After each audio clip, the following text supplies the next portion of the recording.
रावत साहब, क्या आप ये कंफ्यूजन दूर कर सकते हैं? क्योंकि बाबा बागेश्वर के बयानों को भी अगर आप सुने, कभी वो कहते हैं कि हिंदू राष्ट्र है, कभी वो कहते हैं हिंदू राष्ट्र बनाना है, कभी कहते हैं सिर्फ घोषणा बाकी रह गई है। तो आप पूरी तरह से समर्थन कर रहे हैं उनकी मांग का। आप कह रहे हैं राम राज नहीं, हमें हिंदू राष्ट्र चाहिए। क्या फर्क है, पहले तो आप जरा ये समझा दें, राम राज क्यों नहीं चाहिए आपको? और बाबा बागेश्वर की बातों में क्या कंफ्यूजन नजर नहीं आ रहा है? नहीं समीर जी, बिल्कुल कोई कंफ्यूजन नहीं है बाबा बागेश्वर की बातों में। उन्होंने कहा कि हिंदू राष्ट्र था, इसमें कोई दो राय नहीं है कि जब हम गुलाम हुए उससे पहले हिंदू राष्ट्र ही था। क्योंकि जब इस्लामिक यहाँ पर आक्रमण हुए उससे पहले हिंदू राष्ट्र था। फिर जब हम देश आजाद हो गया तो उस समय भी हिंदू राष्ट्र था, लेकिन कांग्रेस शासन काल में ये इसको धर्मनिरपेक्ष बना दिया गया। अभी आज की डेट में सुन लो, पहले अपने ज्ञान को अपडेट कर लो। नहीं, अपडेट रावत जी, मैं आपकी एक बात आपकी मैं ठीक कर देता हूं। इसलिए है कि रावत जी की एक बात को मैं आगे बढ़ा रहा हूं। जिसके पास में 10-10, 15-15 लाख की भीड़ है, जो पूरी फिल्म इंडस्ट्री इकट्ठी हो जाए, सारे स्टार इकट्ठे हो जाए। एच.एस. रावत जी, अभी आपने बोला, एच.एस. रावत जी, आपने बोला कि पहले हिंदू राष्ट्र और फिर धर्मनिरपेक्ष बना दिया गया। धर्मनिरपेक्ष होने में क्या गलत है, जो हमारे संविधान की आत्मा में भी है? एच.एस. रावत जी, धर्मनिरपेक्ष होने में क्या गलत है? हिंदू राष्ट्र कैसे बन जाएगा? बाबा बागेश्वर के कहने से बन जाएगा। जैसे अभी यतीमा ने कहा कि आपको संविधान में बदलाव करना पड़ेगा, वो तो इसके लिए भी तैयार है कि संविधान बदला जाए।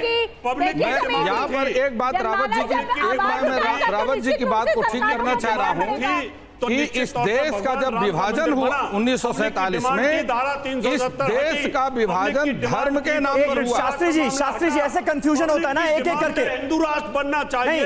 रावत साहब के अंदर एक जागृति आ रही है। रावत साहब, कैसे बनना चाहिए? क्या आप भी चाहते हैं कि संविधान में, भारत के संविधान में बदलाव किया जाए, पंथ निरपेक्ष जो शब्द है उसे हटाकर हिंदू राष्ट्र किया जाए? आप ये बात कर रहे हैं क्या? देखिए, हमारा काम है पब्लिक और हिंदुओं को जागृत करना और अपनी बात को सरकार तक पहुंचाना। और सरकार का काम है कि इस बात को ध्यान में लेना। जैसे हमने राम मंदिर की बात उठाई, कृष्ण मंदिर की बात उठाई, हमने काशी विश्वनाथ की बात उठाई, तो नहीं, लेकिन स्वामी उपमन्यु उसको सुनिए।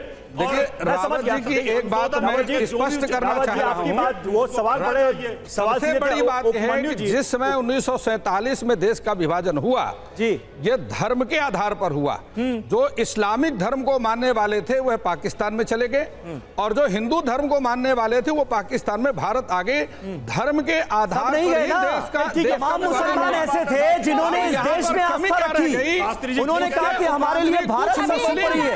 यहाँ पर रह गए जी, और कुछ मुस्लिम पाकिस्तान में रह गए। ये विडंबना हो गई।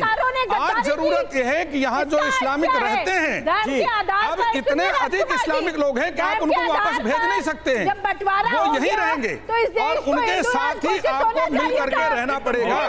यदि आप उनको यहाँ से भगाने का प्रयास करेंगे तो देश में अशांति का वातावरण और पैदा होगा।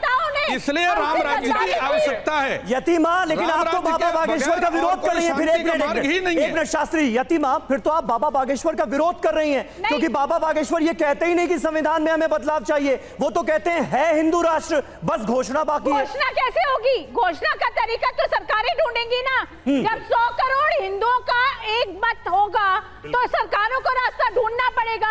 और जनता के लिए कानून होते हैं, कानून के लिए जनता कभी नहीं होती। तो उससे क्या बदल जाएगा? उससे क्या बदल जाएगा? नहीं, मतलब मान लीजिए हिंदू राष्ट्र की घोषणा हो गई तो उससे क्या बदल जाएगा? अभी ऐसा क्या है जो हिंदू राष्ट्र में नहीं होगा? हिंदू राष्ट्र में क्या बदल जाएगा आपके हिसाब से घोषणा के बाद? हिंदू राष्ट्र के जो जिस तरीके से रामनवमी की यात्राएं निकलती है, पत्थरबाजी होती है, जिस तरीके से कानून व्यवस्था का मुद्दा है ना, हिंदुओं के साथ हिंसा होती है, धर्म के नाम पर हिंदुओं का कत्ल कर दिया जाता है, लव जिहाद के नाम पर हमारी बेटियां उठा ली जाती हैं, ये हिंदू राष्ट्र में नहीं होगा। और उसी के बाद लेकिन सवाल देखिए, सिर्फ ये समस्या आपने बात कर ली ना, आपने बात पूरी कर ली, हमें आगे भी बढ़ना होगा ना कार्यक्रम कर रही है मैडम। हम लौट रहे हैं आपके पास, परिकल्पना है, एक अपडेट देते हैं दर्शकों को। स्वामी तुलसीदास जी ने लिखा है कि दैहिक दैविक भौतिक तापा राम राज्य कबहू नहीं व्यापा।